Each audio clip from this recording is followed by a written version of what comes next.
crois que c'est la photographie qui m'a amené en voyage. Parce, justement, j'avais toujours dans la tête de faire un jour un livre. Déjà, une fois que j'avais monté au Kilimandjaro pendant les 8 mois là, en autostop à travers l'Afrique, j'ai toujours voulu faire un livre, et c'était mon idée comme ça. Et puis un jour, ça s'est fait, et puis j'ai fait, pour les 25 ans de Silva, j'ai fait mon premier livre qui s'appelait Sahara, et que j'avais fait après le voyage où j'ai tourné le film en Bolivie-Tassili. Et puis après, ça donnait un deuxième livre, un troisième, et pour finir, il y a une cinquantaine. Alors, mais j'ai jamais écrit, hein. Je suis illustrateur, je suis photographe. Hein. Et puis, je sais faire des mises en page. Ça veut dire que je sais faire une maquette d'un livre, de A à Z, d'aller chez le lithographe, corriger les lithos, et puis l'impression, tout ça, je sais faire. Parce que je suis graphiste aussi. Parce qu'on apprend tout ça quand on est à l'école d'art. Souvent, c'était moi qui avais une idée, et je cherchais un éditeur, et ça marchait. Alors, une fois l'éditeur a dit oui, maintenant, à moi de trouver un auteur de texte. Et puis là, évidemment, il ne faut pas prendre n'importe qui, il faut prendre des gens. Parce que pour faire un bon livre, il faut un bon auteur de texte et en principe un bon photographe.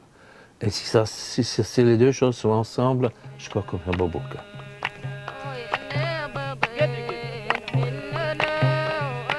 Lorsqu'on essaye de montrer ou de parler des autres, eh bien c'est avant tout un excellent miroir pour parler de soi-même.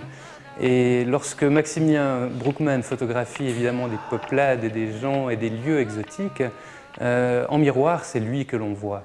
Et donc comment essayer de travailler cela?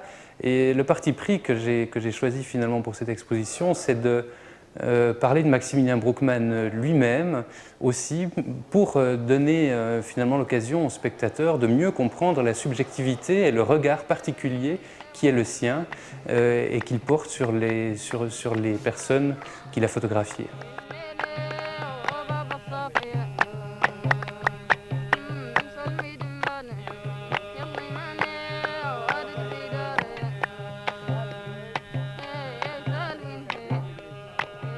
On a peut-être de la peine à imaginer une personne qui aujourd'hui se lancerait dans un parcours de photographe et qui pourrait avoir une vie comparable pour une multitude de raisons différentes. Et alors évidemment, Maximilien Brookman voyageait à une époque où le voyage n'était pas aussi facile.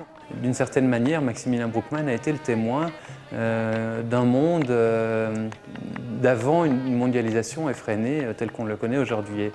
À ce niveau-là, en tout cas, le parcours de Maximilien Brookman est tout à fait particulier et ne pourrait pas connaître d'équivalent aujourd'hui.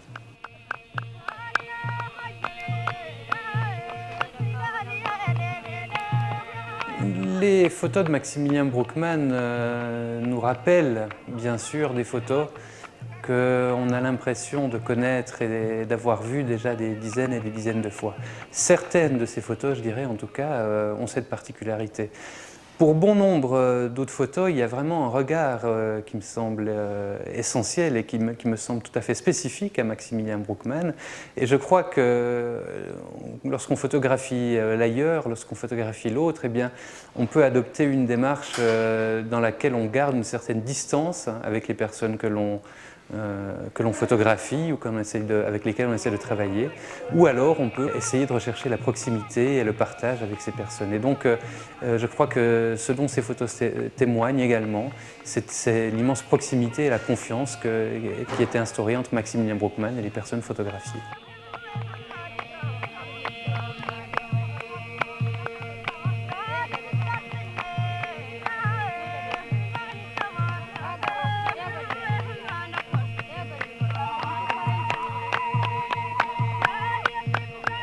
Les expositions sont venues avec les publications de livres.